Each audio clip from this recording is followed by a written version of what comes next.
हर्षित landmark, सपनों का घर जैसा आप चाहते हैं हम बनाते हैं। 1, 2 एवं 3 BHK ready position flats. Call 9827321321। और उपचुनाव के इस जंगल में आज बारी है मतदान की। लोग घरों से निकल रहे हैं, मतदान कर रहे हैं। प्रत्याशियों की भी तस्वीर हम आपको दिखाएंगे और साथ ही साथ सबसे पहले बात अब रेगांव की कर लेते हैं। हमारे संवाददाता मृदुल पांडे हमारे साथ जुड़े हुए हैं। मृदुल, उस बूथ पर आप हैं, लोग भी मतदान के लिए पहुंच रहे हैं। सुरक्षा व्यवस्था के बारे में आपने बताया, साथ ही साथ एक अच्छी बात हमको ये देखने को मिल रही है, जहां भी हम संवाददाताओं से बात करें और जिस जिस बूथ को हम देख रहे हैं, सोशल डिस्टेंसिंग के साथ साथ जो कोरोना गाइडलाइन है उसका बेहतरी से पालन हो रहा है। बिल्कुल ब्रिजेन, मैं आपको दिखाना चाहूंगा, मैं अपने सहयोगी से कहूंगा कि यहाँ पे दिखाएं पूरे कोविड प्रोटोकॉल को फॉलो किया जा रहा है। यहाँ पे सैनिटाइजर, मास्क और इस प्रॉपर जैसे जो मतदान क्रमांक है 201, यहाँ पे स्क्रीनिंग करने के बाद मतदाताओं को अंदर जाने की अनुमति दी गई है। आप देख सकते हैं कि ये पूरी कतारें लगी हुई हैं। ये महिलाएं बड़ी संख्या में। एक चीज मैं आपको बता दूं कि महिला वोटिंग परसेंटेज जो 2018 के चुनाव में देखने को मिला था तो 74% था, और निर्वाचन आयोग ने इस बार काफी सुविधाओं को बढ़ाया है और महिला वोटिंग परसेंटेज उनका टारगेट दिया गया कि 85% कराना है। बड़ी संख्या में हम देख पा रहे हैं कि महिलाएं भी वोटिंग करने को आ रही हैं, और ये रुझान एक प्रकार से निर्वाचन आयोग से एक प्रचार किया गया था ज्यादा से ज्यादा मतदाता ताकि मतदान करने के लिए आए, और देखा भी जा रहा है सुबह से ही बड़ी संख्या में महिलाएं और अन्य मतदाता भी यहाँ पे पहुंच रहे हैं। ये आपको मैं दिखाना चाहूंगा कि सर्किल बनाए गए हैं जो कि एक मीटर की दूरी पे है ताकि पूरे कोविड प्रोटोकॉल को फॉलो किया जा सके। और मैं आपको ये भी दिखाना चाहूंगा कि सुरक्षा के कड़े इंतजाम किए गए हैं। यहाँ BSF तैनात है, BSF के जवान तैनात हैं ताकि पूरी शांतिपूर्ण तरीके से निर्वाचन को संपन्न कराया जा सके।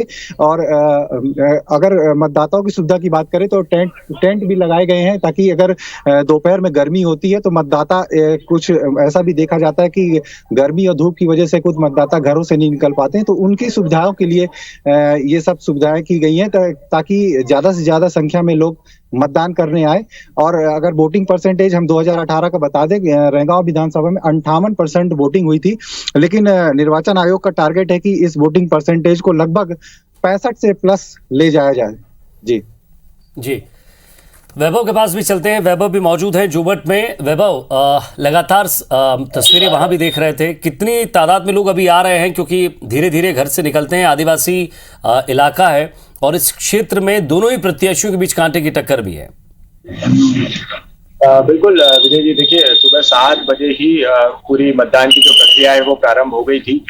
धीरे धीरे ये जरूर है कि मतदाता अब घर से निकल रहे हैं। और जहां तक बात करें कि अभी हम इस वक्त उदयगढ़ के बूथ नंबर 167 पे खड़े हैं। यहाँ भी अभी थोड़ी देर पहले जो लंबी लाइन यहाँ पर थी मतदाताओं की, वो अब धीरे धीरे कम हो रही है और इक्का दुक्का मतदाता अब पहुंचने लगे हैं। हालांकि जैसे जैसे समय बढ़ेगा तो ज्यादा से ज्यादा मतदाता जो है वो बूथ पर पहुंचेंगे। वहीं अगर कोरोना गाइडलाइन की बात करें तो प्रशासन ने पुख्ता इंतजाम इसके लिए भी किए हैं। मतदान केंद्रों पर ही मास्क और सैनिटाइजर की व्यवस्था की गई है, और प्रत्येक मतदाता जो मतदान के लिए यहाँ पर आ रहे हैं उनके हाथ और सैनिटाइज किए जा रहे हैं, उन्हें मास्क वितरित किए जा रहे हैं। तो पूरा जो गाइडलाइन है कोरोना की उसका पालन किया जा रहा है। मतदान केंद्रों पर सोशल डिस्टेंसिंग के लिए बाकायदा गोले बनाए गए हैं और उन गोलों में मतदाताओं को खड़े रहने के लिए कहा जा रहा है। इस वक्त हमारे साथ मतदाता भी हैं जो अभी अपना मतदान करके निकले हैं, उनसे हम जानते हैं। अभी आपने अपना मताधिकार का उपयोग किया है, क्या कहेंगे?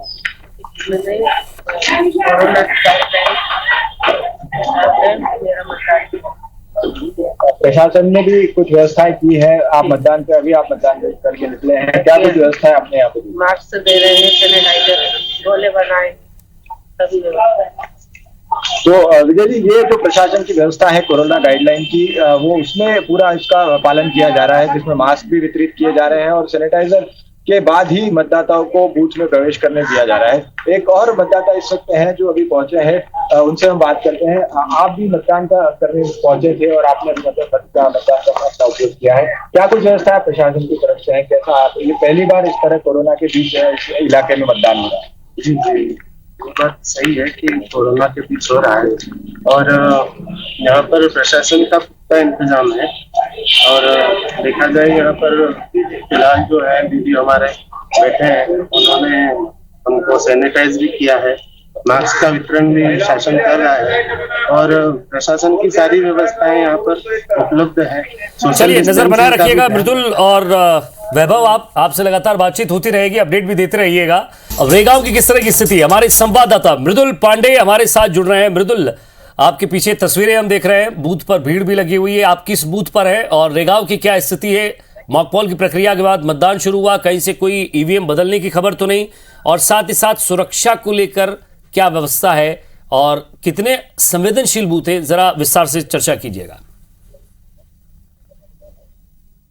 बिल्कुल ब्रिजेन, मैं अभी रैगांव के कोठी कस्बे में हूं और यहाँ पे मतदान केंद्र क्रमांक 210, 211, 212 और 213 जहाँ पे हैं, ये एक शासकीय स्कूल है। यहाँ पे सुबह से ही 7 बजे से रुझान देखने को मिल रहा था और काफी मतदाता काफी बढ़ चढ़ के इस बार के मतदान में हिस्सा ले रहे हैं और लंबी कतारें भी देखने को हमें मिली हैं। और आपको बता दूं कि 313 मतदान केंद्र पूरे रैगांव विधानसभा क्षेत्र में है और सभी में लगभग मतदान 7 बजे से शुरू हो गया था मॉक पोल के बाद।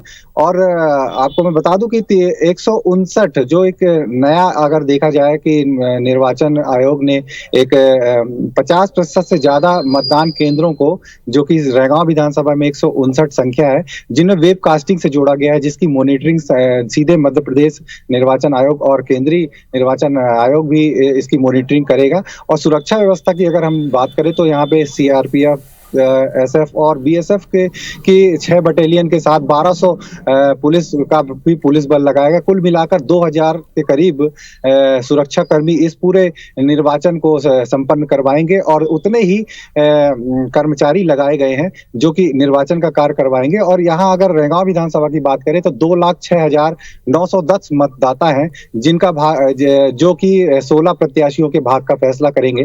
रैगांव विधानसभा की बात करें तो कांग्रेस और बीजेपी में कांटे की टक्कर है और कांग्रेस से कल्पना वर्मा और बीजेपी की प्रत्याशी प्रतिमा बागरी मैदान में है। और आपको मैं बता दूं कि प्रतिमा बागरी एक नई कैंडिडेट है कांग्रेस विधानसभा की, और कल्पना वर्मा जो कांग्रेस की कैंडिडेट है वो एक पिछला 2018 का चुनाव लड़ चुकी हैं। तो वो एक नया चेहरा तो नहीं है, लेकिन फिर भी देखा जा रहा है कि बीजेपी और कांग्रेस में कांटे की टक्कर है। क्योंकि अगर अब हम रैगांव विधानसभा की सीट की बात करें तो लगभग 2-3 दशकों से यहाँ बीजेपी का कब्जा रहा है। हालांकि 2013 में यहाँ से बीएसपी जीती थी, लेकिन परंपरागत सीट मानी जाती है बीजेपी की और बीजेपी इस सीट को छोड़ना नहीं चाहती, इसलिए प्रतिष्ठा का सवाल है बीजेपी के लिए। यही वजह है कि 8 सभाएं लगातार 8 दौरा सीएम शिवराज सिंह चौहान का रैगांव विधानसभा में हुआ, जिसमें लगभग 2 दर्जन की सभाएं उन्होंने की है।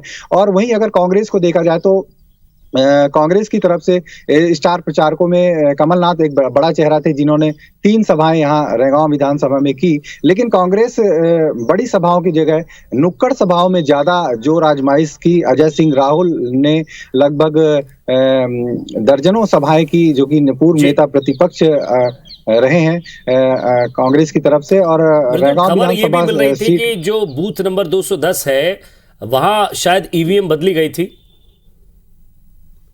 बिल्कुल 7 बज चुका था और मॉक पोल भी यहाँ पे नहीं हो पाया था, कुछ तकनीकी खराबी थी, लेकिन उस तकनीकी खराबी को जल्द ही ऑब्जर्वर ने दूर कर दी है। और लगभग थोड़ा यहाँ मतदान 20 मिनट देरी से शुरू हुआ, लेकिन अब मतदान यहाँ शुरू हो गया है। सुबह से ही बड़ी संख्या में लोग यहाँ आने लगे। और एक चीज और यहाँ देखने को मिला है रैगांव विधानसभा में सबसे ज्यादा कि पूरे कोविड प्रोटोकॉल को फॉलो किया जा रहा है प्रशासनिक अधिकारियों द्वारा। सैनिटाइजर और मास्क लगाकर और स्क्रीनिंग करने के बाद ही मतदान केंद्रों में भेजा जा रहा है। और जिनकी स्क्रीनिंग में टेम्परेचर जिनका ज्यादा आ रहा है उन्हें आखिरी में मौका दिया जाएगा, लेकिन फिलहाल पूरे कोविड प्रोटोकॉल से ही यहाँ पे मतदान कराया जा रहा है। जी मृदुल, आपके पीछे की तस्वीरें जरा दिखाइएगा और साथ ही साथ अगर संभव हो पाए तो किसी से बात कीजिएगा, क्योंकि लोग पहुंच रहे हैं मतदान करने के लिए।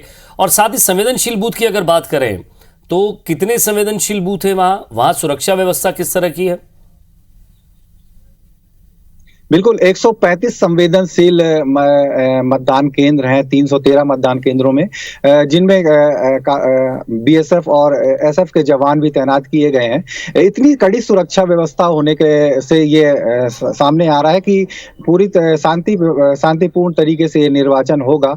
उम्मीद है कि किसी प्रकार की अप्रिय घटना ना के बराबर है, क्योंकि इतनी कड़ी सुरक्षा व्यवस्था ऐसी मानी जा रही है कि एक परिंदा भी पर नहीं मार सकता। जी बन रही आप हमारे साथ, और जब मैं आपसे दूसरी बार जुड़ूं तो शायद कुछ और लोगों से बात भी कीजिएगा। वैभव के पास चलता हूं। जोबट, वैभव, किस बूथ पर हैं आप और किस तरह की तस्वीर देख रहे हैं? कोई ईवीएम में खराबी तो नहीं? और साथ ही साथ सुरक्षा व्यवस्था, और प्रत्याशी जो है वो निकल भी रहे हैं घर से, मतदान भी किया है, ये भी देखा है हमने। बिल्कुल विजय जी, देखिए जोबट विधानसभा उपचुनाव के लिए अगर हम बात करें तो सुबह 7 बजे जो तय समय है उस पे 417 जो बूथ बनाए गए हैं सभी पर मतदान शुरू हो चुका था। वहीं भाजपा प्रत्याशी सुलोचना रावत ने अपने जो गृह ग्राम है कानाकाकड़, वहां पे पूजा अर्चना करने के बाद बूथ क्रमांक 152 पे उन्होंने अपना मतदान किया है और अब वो क्षेत्र में अपने मतदाताओं से मिलने के लिए निकल चुकी है। इस वक्त हम उदयगढ़ के बूथ क्रमांक 167 पे मौजूद हैं, जहां पर आप मेरे पीछे देख सकते हैं जहां मतदान चल रहा है और बड़ी संख्या में जो मतदाता है वो अपना मताधिकार का प्रयोग करने के लिए पहुंच रहे हैं। वहीं इस वक्त अगर सुरक्षा की हम बात करें तो सुरक्षा के कई पुख्ता इंतजाम किए गए हैं। 59 बूथ जो है जोबट विधानसभा के वो संवेदनशील बूथ हैं और चूंकि गुजरात की पूरी सीमा से ये विधानसभा क्षेत्र लगा हुआ है, इसलिए जो पैरामिलिट्री फोर्स है उनकी भी यहाँ पर तैनाती की गई है और पुख्ता इंतजाम सुरक्षा व्यवस्था को लेकर यहाँ पर किए गए हैं। विजय जी, हमारे साथ बूथ पर मौजूद सुरक्षा के व्यवस्था के इंतजाम के लिए सर भी हैं। सर, सुरक्षा को लेकर किस तरह की व्यवस्था यहाँ पर की गई है और क्या कुछ अभी मतदान की स्थिति है? हमारे यहाँ शांति मतदान चल रहा है, व्यवस्थित सभी जगह दायरा का व्यवस्था की गई है, किसी प्रकार की परेशानी। तो विजय जी, सुरक्षा के चाक चौबंद व्यवस्थाएं हैं और जहां तक अभी तक ऐसी कोई सूचना नहीं मिली है, पूरा जो मतदान है वो शांतिपूर्ण चल रहा है। सभी बूथों पर मतदान की प्रक्रिया तय समय सीमा पर शुरू हो चुकी थी। चलिए मृदुल और वैभव, आप हमारे साथ बने रहिए।